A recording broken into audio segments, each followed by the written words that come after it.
Japan Expo, ça continue. Il faut tenir bon, il reste encore pas mal de choses à voir. Sans compter que le temps presse avec tous ces invités et tous ces stands. Pas sûr qu'on puisse voir tout ce qu'on veut avant la fermeture du salon. Ne serait-ce que passer sur le stand Pika qui fêtait ses 15 ans cette année. Pour célébrer cela en beauté, l'éditeur accueillait l'invité d'honneur manga de cette année, Akamatsu Ken, le créateur de Love Hina et de Yu-Gi-Oh! Holder. Le stand de l'éditeur était donc en bonne partie consacré au mangaka. Mais pas le temps de s'y attarder, on y reviendra plus tard. En plus des traditionnels fairy tales ou encore l'attaque des titans, Pika proposait également des rencontres avec ses auteurs français, comme Renaud Lemaire pour la série Dreamland ou encore Vald.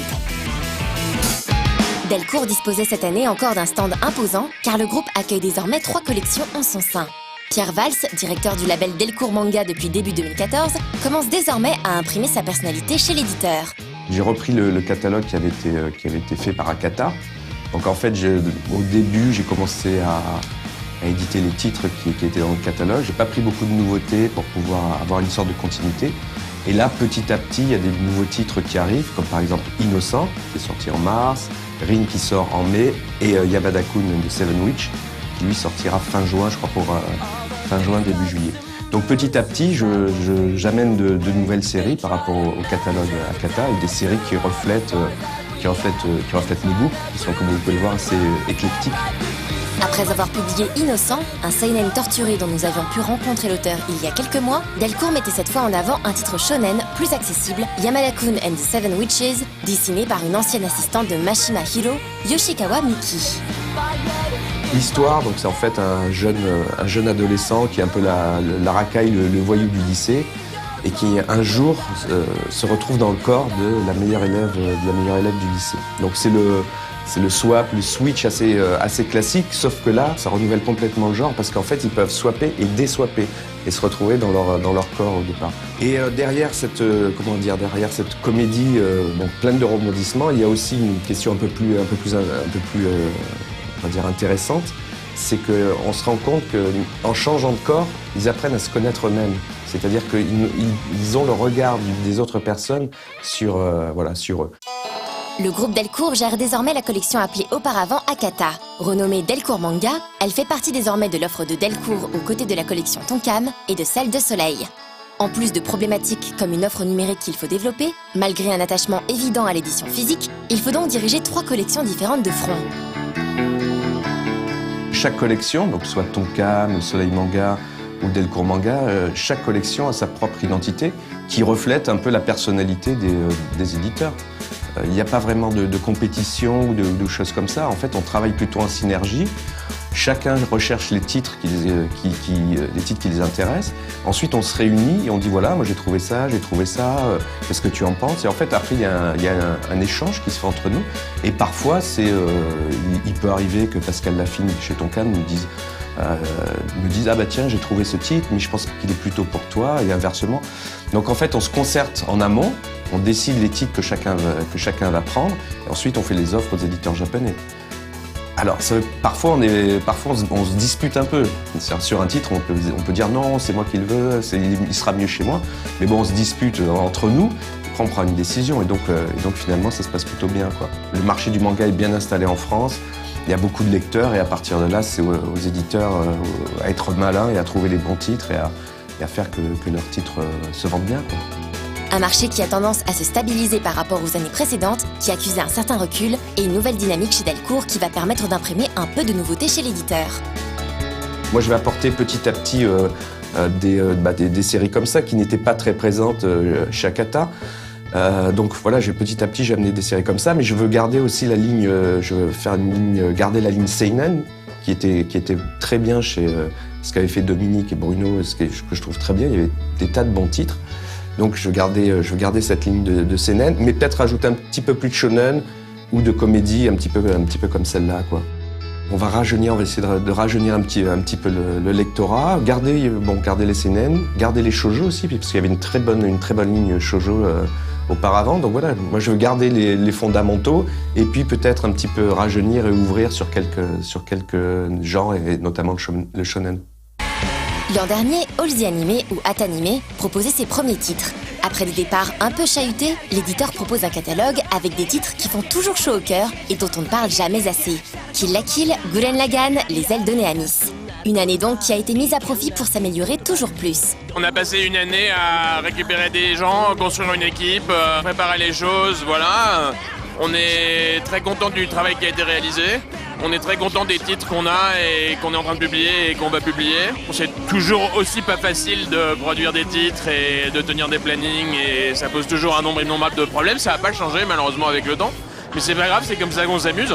Donc voilà, donc je pense que le mieux c'est de laisser les gens juger sur les titres qu'on a. Nous on est assez satisfaits. On n'a pas toujours 100% de réussite, mais je pense honnêtement que cette année on a fait 80%. Pour Japan Expo, évidemment, l'éditeur avait préparé quelques nouveautés. Pour Japan Expo, nous avons deux séries qui sont très attendues, qu'on pousse depuis longtemps, parce que maintenant avec le simulcast, on sort des DVD un an après. Donc on a Sword Art Online la saison 2 et Tokyo Ghoul. Sur des éditions où, ma foi, il y a des gens qui sont vraiment défoncés et qui ont fait quelque chose de vraiment beau. Donc j'en profite pour leur dire bravo, parce qu'ils m'écoutent pas en ce moment.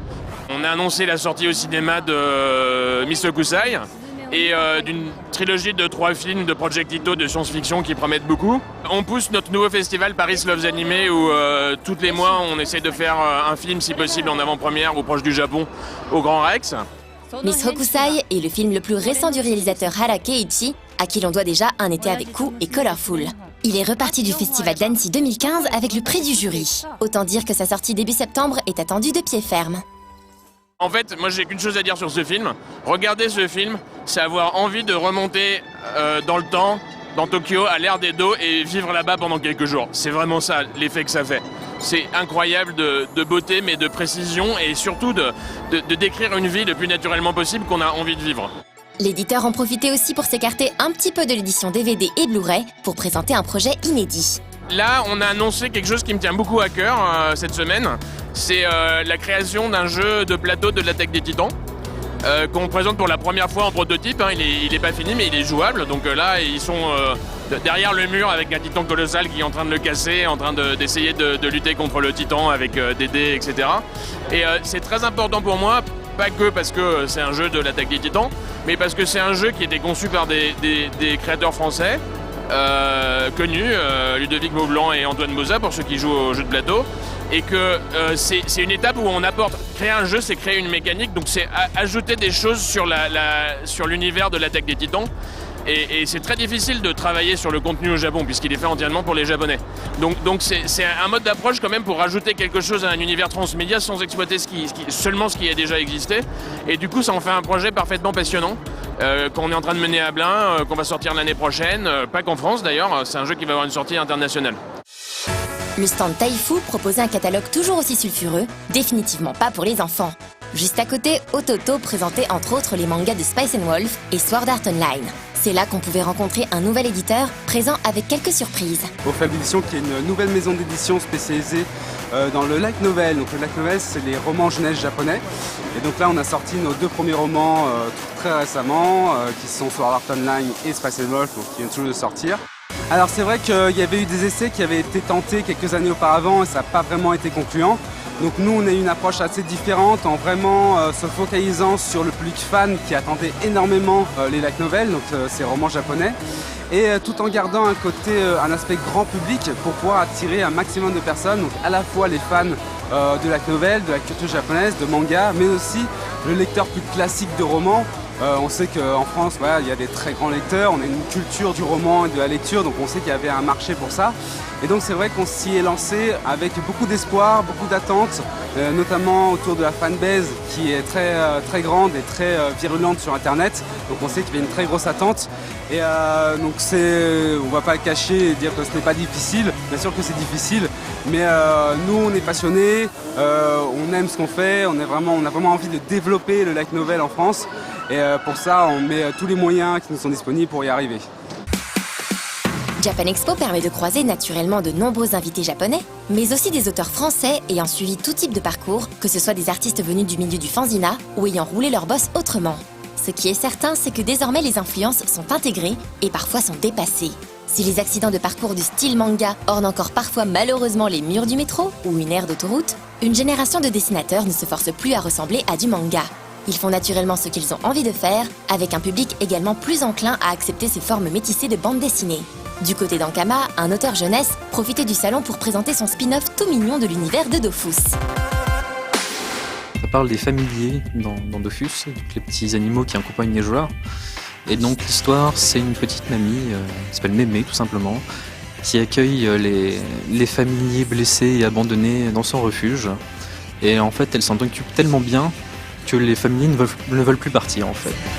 Pierre Walsh est un dessinateur jeunesse qui publie régulièrement des albums chez Vent d'Ouest ou encore aux éditions Malaka depuis 7 ans, mais c'est la première fois qu'il s'aventure chez Ankama. Si à la base, il voulait, avec le dessinateur Mig, s'orienter vers un projet nettement plus ressemblant à un manga, ils se sont finalement dirigés vers autre chose. Il y a une petite Mémé qui lui a tapé dans l'œil. Ça lui est venu une idée comme ça de faire justement ce refuge avec cette mamie. Et donc on est parti là-dessus et on a publié les premières pages dans Dofus Mag. Ça a duré 2 ans comme ça, avec à peu près 2 pages tous les mois. Et puis donc l'album est sorti. Le dessin est rond, mignon, accessible. Tout pour être charmant pour un public assez jeune, d'autant plus si le lecteur est accro à l'univers du jeu d'Ankama. Le public a donc fait un bon accueil à Dofus Pets durant Japan Expo. Pour autant, s'approprier un univers aussi riche que Dofus peut être à double tranchant. C'est aussi s'exposer aux attentes d'un lectorat qui pourrait être exigeant.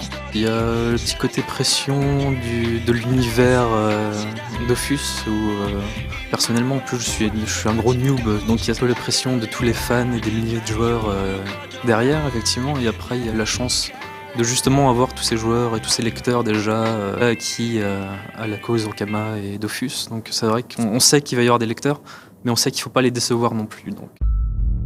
De nombreux autres artistes présents sur le salon étaient influencés par le manga en revendiquant une parution en noir et blanc par exemple.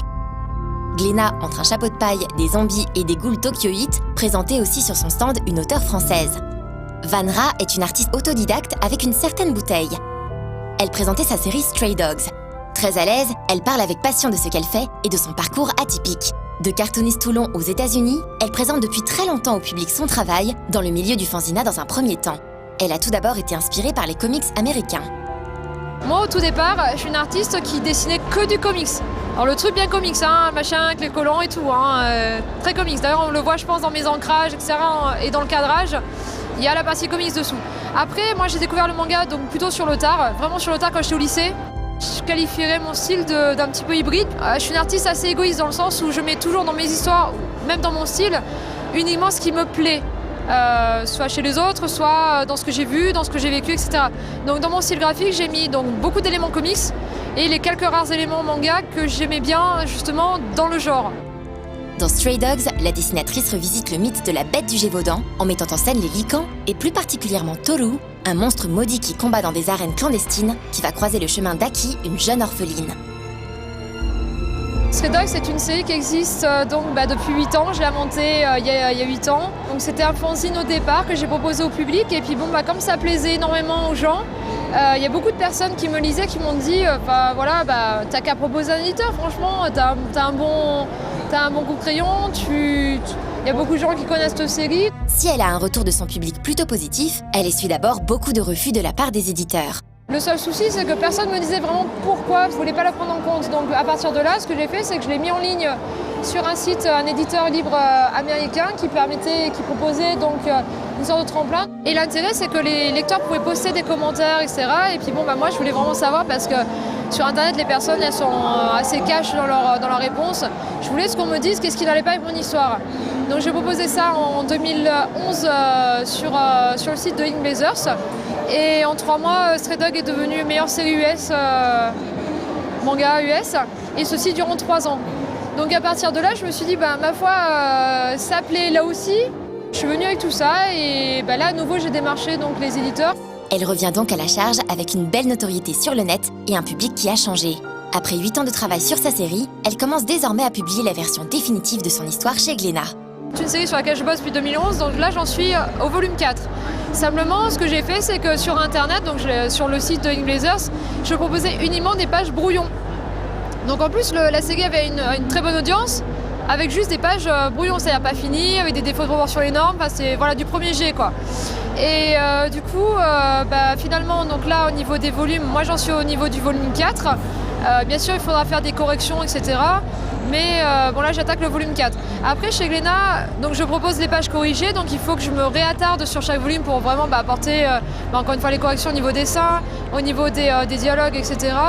Et donc là, j'en suis à la moitié du volume 2, en sachant que chaque volume, j'ai l'habitude de faire des gros volumes. L'auteur propose en effet des volumes conséquents, dépassant les 300 pages à chaque fois. Sa manière de travailler assez flexible lui permet d'entretenir son lectorat régulièrement avec la suite de son histoire, tout en assurant une qualité graphique très poussée pour son édition physique définitive. Si ce n'est pas un rythme à la japonaise, pour une seule artiste, il y a de quoi s'occuper. Il faut au moins 6 mois par volume quand même, entre la correction, etc., si on fait vraiment du bon travail. Après, c'est vrai que moi, quand j'étais sur le site de InBlazers, j'y suis toujours d'ailleurs, mais bon, quand je publiais là-dessus, j'avais une audience qui m'obligeait à avoir un certain débit de pages par mois, ce qui fait que je devais faire comme à l'américaine, à savoir 30 pages par mois minimum. Voilà, ce qui est tout à fait faisable, mais effectivement, c'est pour ça que j'ai des volumes aussi gros en France, et c'est pour ça aussi que ça me gêne pas de travailler là-dessus à plein temps, parce que, encore une fois, il y a de la matière qui a déjà été faite. Stray Dogs est une histoire de persévérance pour son auteur. À force de travailler son œuvre, de chercher à s'améliorer, elle a fini par convaincre le public, son éditeur, tout en restant fidèle à l'histoire qu'elle voulait raconter à la base. Ne baissez jamais les bras à la première occasion. Moi, honnêtement, encore une fois, rien que pour Stray Dogs, le nombre de refus et de refus très sévères que je me suis pris, si je m'étais arrêtée à le premier commentaire en me disant ça va, lui il a trouvé mon dessin trop nul et l'histoire trop pourrie, ça marchera jamais. Non, c'est si vous avez un projet, gardez-le sous le coude. Beaucoup de personnes, que ce soit par, ignorance ou par goût tout simplement, ça ne plaît pas à tout le monde le sujet que vous avez pris. C'est normal, il faut des goûts sur tout. Vont vous dire, vont peut-être vous décourager et peut-être bien vous décourager ou chercher à vous décourager. Je pars du principe que si vous avez un projet auquel vous croyez assez, normalement, ça vous donne la motivation de vous poursuivre parce que c'est votre bébé. Donc finalement, vous allez porter le plus loin que vous pouvez parce que c'est ce que vous aimez, parce que c'est à vous. C'est simple, malgré les difficultés, il ne faut pas perdre de vue qu'il faut se faire plaisir et faire plaisir au lecteur. Honnêtement, s'ils veulent lire Stray Dogs, si jamais ils peuvent prendre autant de plaisir que j'en ai eu à le dessiner, là mon objectif il est atteint. Allez, on perd pas le rythme, on enchaîne. Il reste des choses à voir, que diable. Quoi? Il fait chaud? Mais c'est normal, c'est Japan Expo. C'est que maintenant que vous vous en rendez compte? Allez, courage, c'est bientôt la fin. Bon d'accord, on fait une pause. On commence peut-être déjà à se décomposer, mais pour finir le tour des stands animés manga, on découvrira qu'il y a plus cruel que la mort. Non, ce n'est pas faire des free hugs à des cosplayers poisseux, il faut savoir rester humain tout de même. Pour obtenir une réponse plus poussée, on ira le demander à deux mangaka, Saemura Tsukasa et Takahashi Kozo, qui publient un manga de zombies indé chez Glénat.